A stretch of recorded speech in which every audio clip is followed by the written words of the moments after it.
Shalom saudara sekalian, hari ini kita kembali merenungkan firman Tuhan dan kita melanjutkan Hakim-Hakim pasal 18 dan ke bagian yang kedua. Saya akan membacakan ke bagian tertentu saja di pasal 18, yaitu ayat 24, lalu kemudian ayat 27 sampai 31. Ayat 24. Allahku yang kubuat serta imam juga kamu ambil, lalu kamu pergi. Apakah lagi yang masih tinggal padaku? Bagaimana perkataanmu itu kepadaku? Mau apa engkau?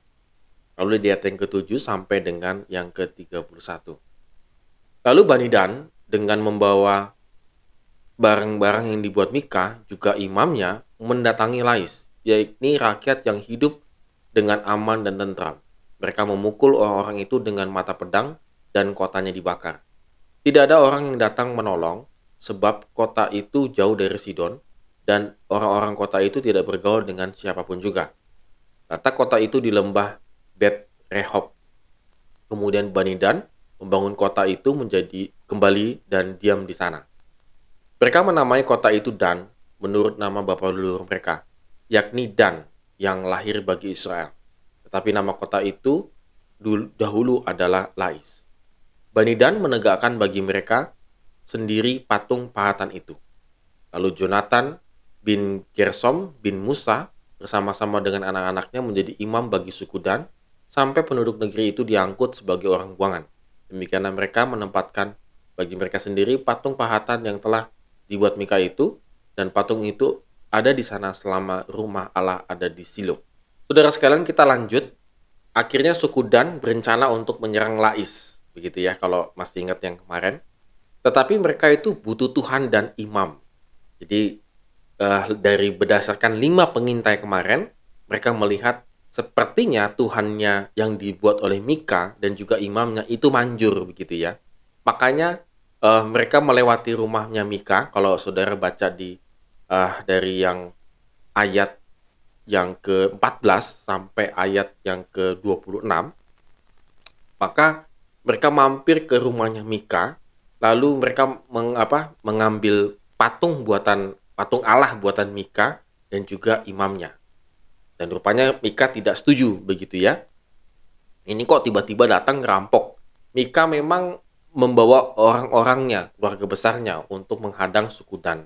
Tetapi karena mereka lebih kuat dan lebih banyak, maka Mika hanya pasrah saja. Nah, akhirnya suku Dan berhasil merebut kota Lais dan mendirikan kota itu kembali untuk suku mereka. Saudara, yang menarik di sini ada beberapa hal menurut saya.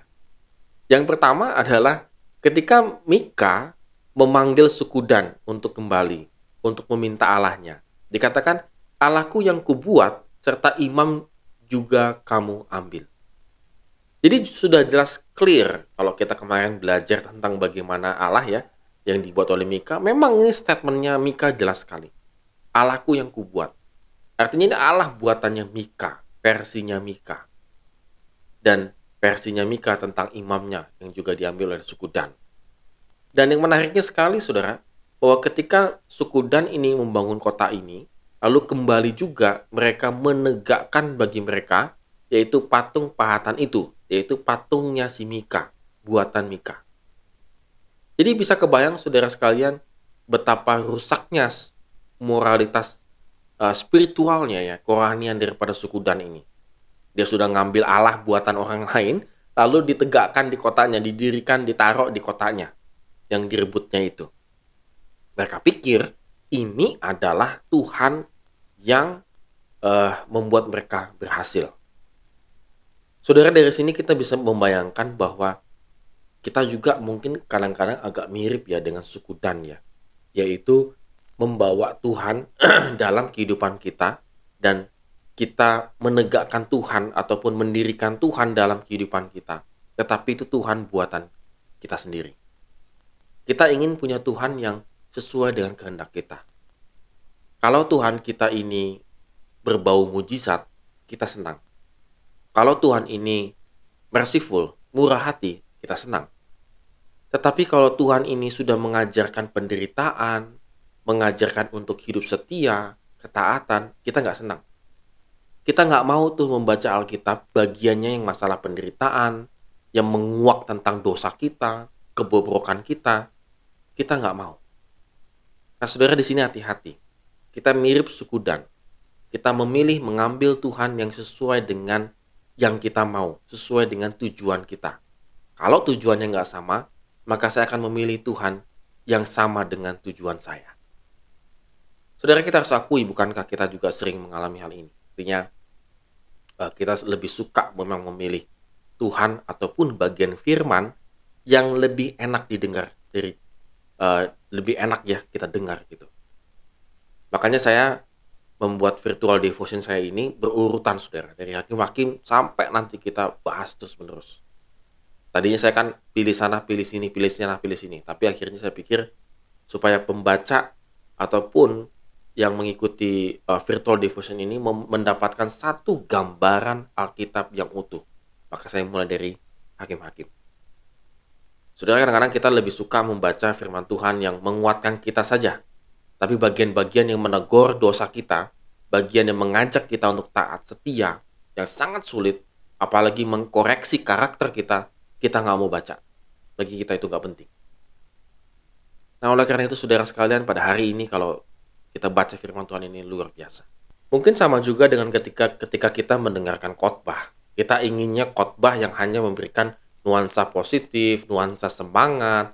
Tetapi ketika kita melihat satu khotbah yang menegur keras dosa-dosa kita, maka kita nggak mau.